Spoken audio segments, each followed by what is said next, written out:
Pause your video so you can find the instantaneous velocity for the function x squared plus 4x minus 3 at the value of x equals -2. For this, the first step is take the derivative of the function, which is 2x plus 4.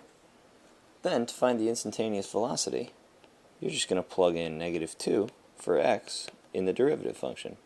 So 2 minus 2 plus 4. This all gives you 0. So, the velocity at that point is 0. I chose that value of velocity of 0 for a reason, because if you have an instantaneous velocity of 0, what it means is that you're either at a maximum or a minimum of the function. These are called extrema, or extreme values. So, in order to figure out where the maximum and the minimum of a function are, you take the derivative, you would set it equal to 0, and then solve for x. So, for this function about a roller coaster, we're going to take the derivative so we can figure out where the maximum and minimums are. So, h prime of t, derivative, is 3 times -1/3 is just -1. So we have -t squared plus 8t. And the 11/3, of course, goes to 0 because it's a constant. So what we need to do now is set this equal to 0 and then solve for t.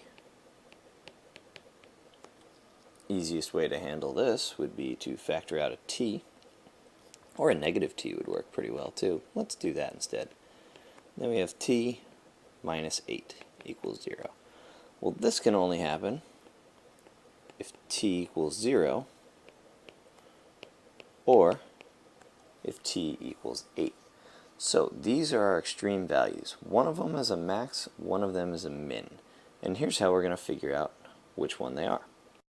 To help figure this out, I set up a table with t values around our two extreme values. So the 0 and the 8.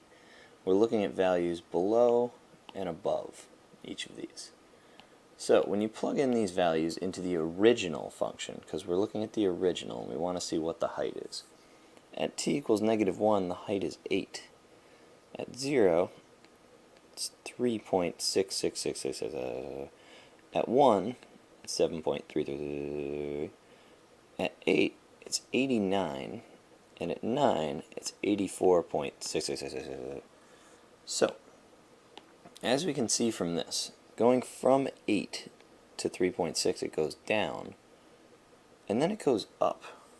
So at 0, this is a minimum, because on the left side of it, it was going down, and then on the right side, it was going up. The graph essentially looked like this.